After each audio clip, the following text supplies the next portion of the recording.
So instead of blaming everyone else for inflation, would a better political strategy be to accept responsibility and actually do something to fix it? Let's get into it with tonight's party panel. From the Ricochet, the editor-in-chief, John Gabriel, bearded and rested. Well done, John. We've got Democrat strategist, radio host, and Fox News contributor, the glorious Leslie Marshall, and co-host of Based Politics and Foundation for Economic Education.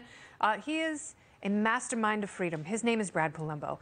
Welcome, one and all. Bearded one, I shall start with you because we are not having enough conversations about the monetary effect on inflation. You know, we're trying very hard to blame the symptoms as though they were causes, but that is not necessarily the case. As long as the administration ignores the monetary element, aren't we just going to see inflation continue? Yes, it'll keep going. He keeps cranking up the water-cooled money printers and just letting it roll, sending out checks to these people, to those people.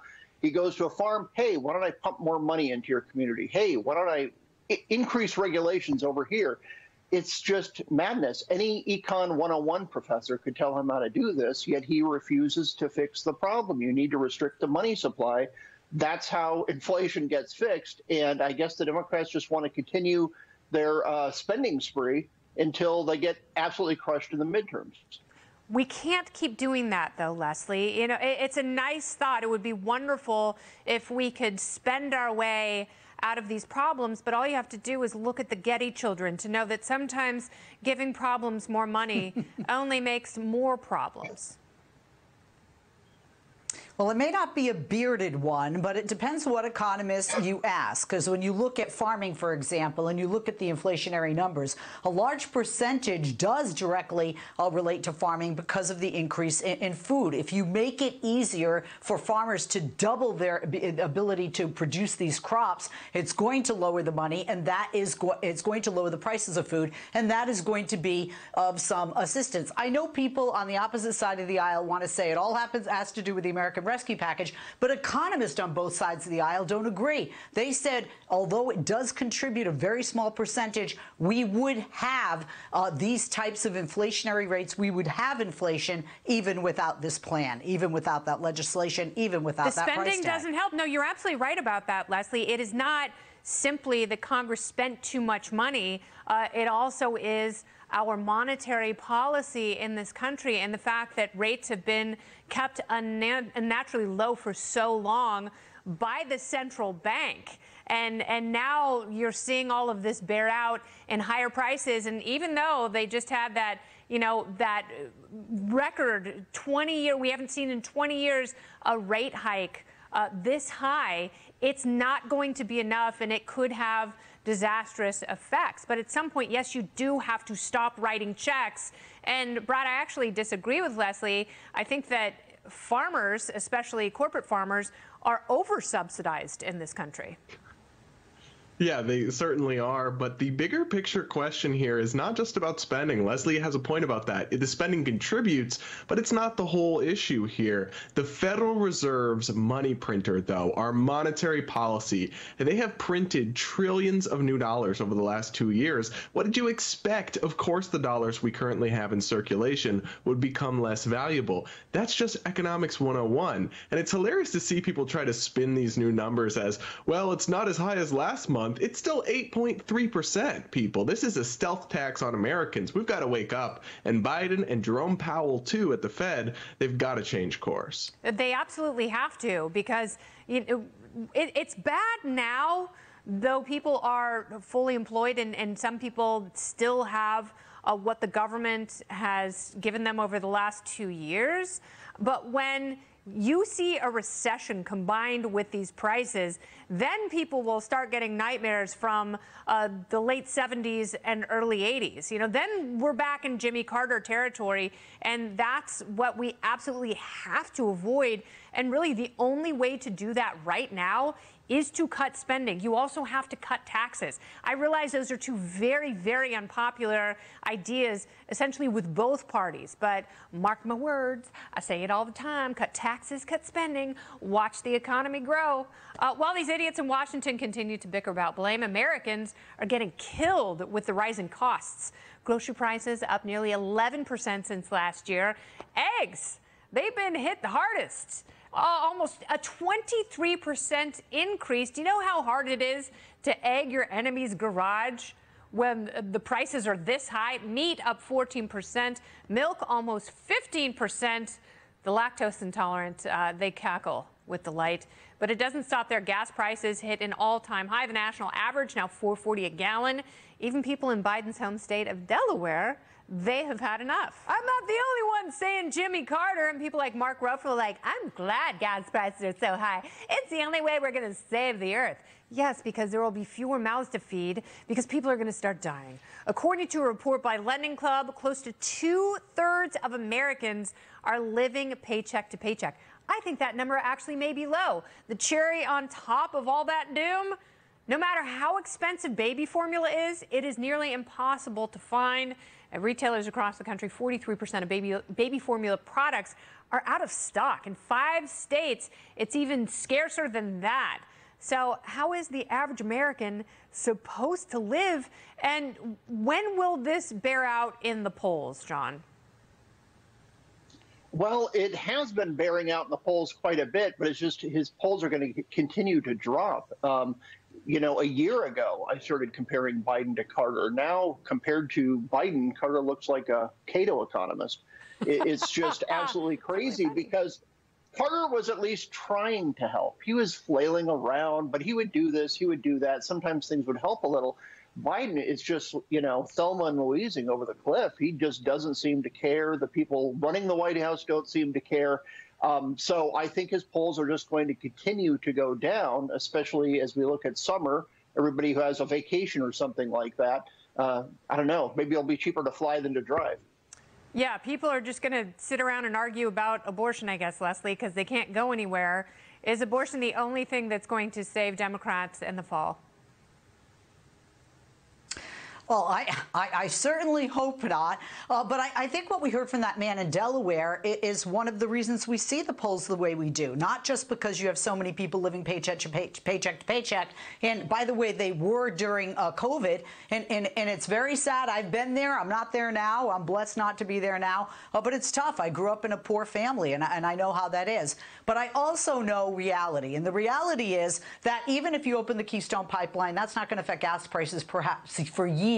And those are experts who say that, not just me. In addition to that, this is a global gas price increase as we see across the board, and not just here in the United States. Joe Biden can be blamed for it because, you know, he's the guy in power, but it's not the reality. And you can't blame him for a recall of baby formula in Michigan that the company distributing that baby formula actually imposed for safety to kids. There was a problem with the formula, and they recalled that. And I know people want to blame Joe Biden for that, but just can't. No, you're right about the recall, and that's another one of those issues that is more complex than the president needs to do something. The president needs to breastfeed the nation's children. And if he were a good person, he'd be doing that, Brad Palomo. But apparently he's not, and he hates babies. And we're seeing this over and over again. But it's not just people with limited incomes that are living paycheck to paycheck. You know, people have been borrowing money and living on credit for a while. The problem is, Brad, people have been sort of in that behavioral mode, but every interest rate is going to go up. So it's going to be more expensive to pay down that debt. That's when it's going to be impossible. Yeah, it is. And also the national debt is a ticking time bomb. It refinances every 60 months. So with interest rates go up, all of a sudden we're going to owe trillions in new taxes. But on the baby formula issue, I actually agree. It's not Biden's fault specifically. He didn't cause this problem, but the federal government sure could do a lot to solve it. You know, we actually have an 18% tariff on baby formula. Make that make sense. Wow. It's one of the most regulated products in America. Actually, it's illegal to import it from advanced European nations. We do a lot in this country to make life harder for moms, but the federal government really doesn't need to be adding to the pile. I'm just trying to figure out, like, because everything is a partisan issue. You know, it's like Twitter is a partisan issue. COVID is a partisan issue. Is there, like, who's the group that's trying to encourage women to breastfeed by force. You know, I'm a huge breastfeeding advocate, but it's cruel to women who can't, or who, at this point, if you've got a 4-month-old, you can't just turn on the spigot. It's really tough. Like, it's hard enough having a little one that you care and worry about, but then add on top of that the anxiety about the world being obliterated in nuclear holocaust and not being able to feed your baby. I really feel for those people. I hope the Russians love their children too.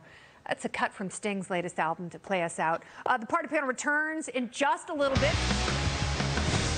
Pro-choice protesters, the poor dears, tonight reportedly expected to swarm the homes of all 6 Republican-appointed Supreme Court justices. They're still furious about what's in the Roe v. Wade opinion leak, and progressive Democrats seem to be egging them on. Senator Elizabeth Warren, Congresswoman Ilhan Omar, women, I should say, and Rashida Tlaib, even Senator Chuckles Schumer, all giving protesters the green light.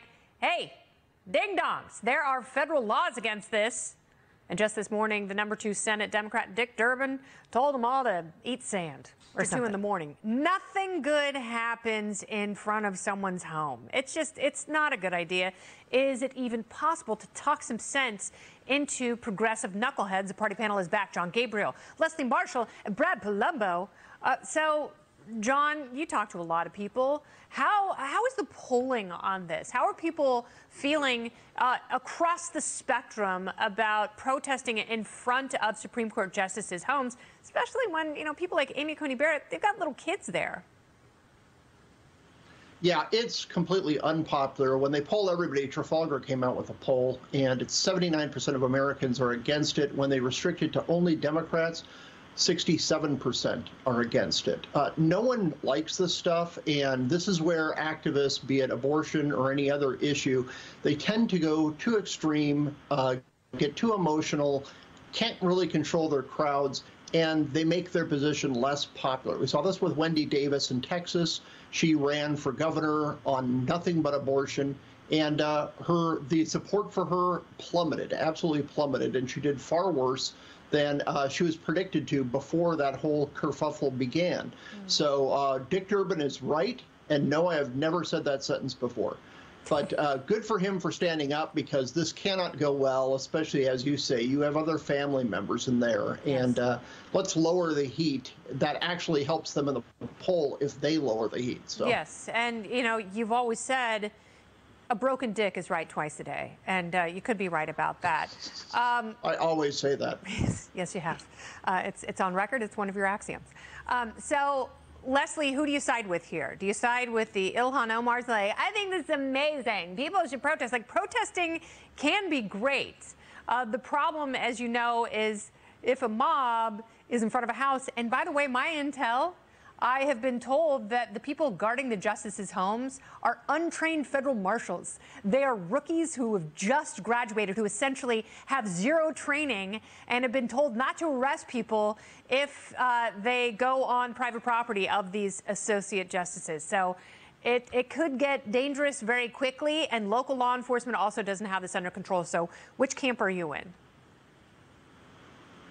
I'm with the majority of Democrats, the majority of voting Democrats, and the majority of elected officials like Senator Dick Durbin.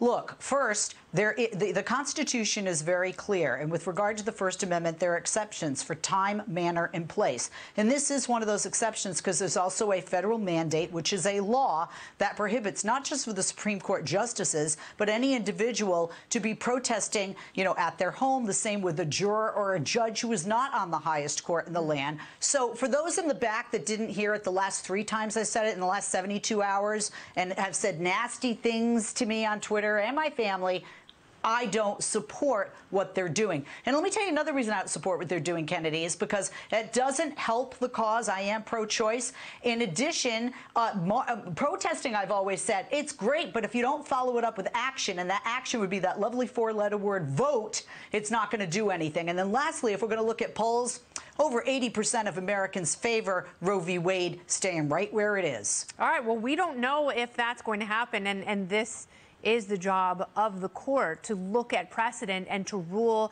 and vote amongst themselves on that. But, I agree with Leslie here, Brad, that going to people's homes is just a bad idea. It is a form of intimidation, and Leslie's right about the action and the voting, but this is not the kind of action, because this is the kind of action that turns violent, and it only takes a couple of people to spark some bad news when you have attention whores just circulating in front of someone's home. Yeah, and it's incredibly short-sighted for Democrats like Ilhan Omar to be defending the practice of protesting at political figures or judges or government officials' homes, because guess what, sweetie, you're next. This does not stop with the Supreme Court. It's a norm in our country that we don't do this. We don't harass people's families. We don't scare their kids. We don't scare their neighbors, shut down residential neighborhoods. But if you want to start doing that, it's a terrible idea, and it crosses every line. But if you start doing that, where does it stop? It's going to come for these people as well when it's a right-wing mob. I'm hard stop against mobs, against protesting at people's houses. You have your freedom of speech, absolutely. Protest at the steps of the Supreme Court, but don't take it to that level, because it can get out of control real quick. And by the way, I was one of many people who spoke out against what happened on January 6th. And there were many of us who have been very, very consistent on this. There is a way of protesting, but we also have to live in a civil society, and that is not how you do it. Now, speaking of mixed messaging, someone must have mixed her Chardonnay with glycerin. House Speaker Nancy Pelosi said Republicans need to get out of their cult phase. Nancy? I want the Republican Party to take back the party. Take it back to where you were, where you cared about a woman's right to choose and you cared about the environment. Here I am, Nancy Pelosi, saying this country needs a strong Republican Party, and we do. Not a cult, but a strong Republican Party. Republican. I don't think that word means what you think it does. This, as Biden labeled conservatives, ultra-MAGA Republicans. Remember Hillary Clinton's deplorables comments? Yeah, that sort of tanked her presidential hopes. Will the left's same tired old tactic ever work? John, has the Republican Party become a cult, and does Nancy Pelosi really want Reagan's Republican Party back?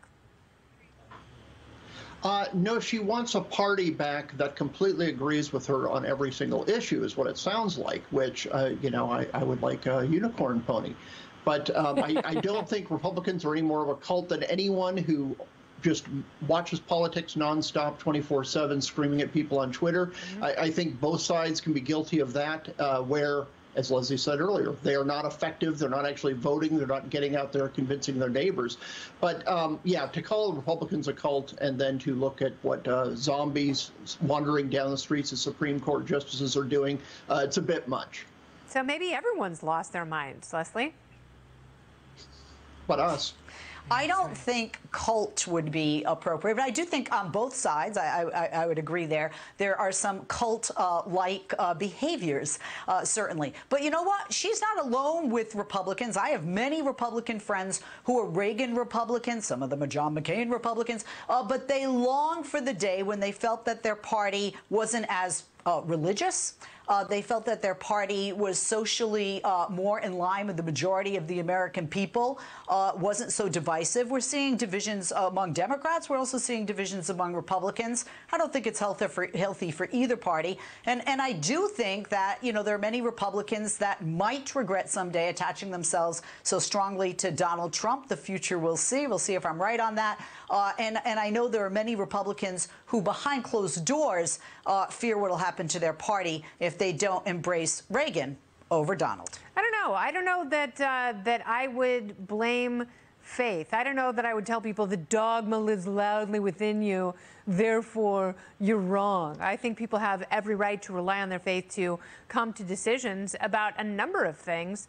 I think that you could look at progressivism and socialism as its own cult, Brad. And I do think that, we have lost the ability to be rational and skeptical, and that's what happens on both extremes when you rely solely on your emotions.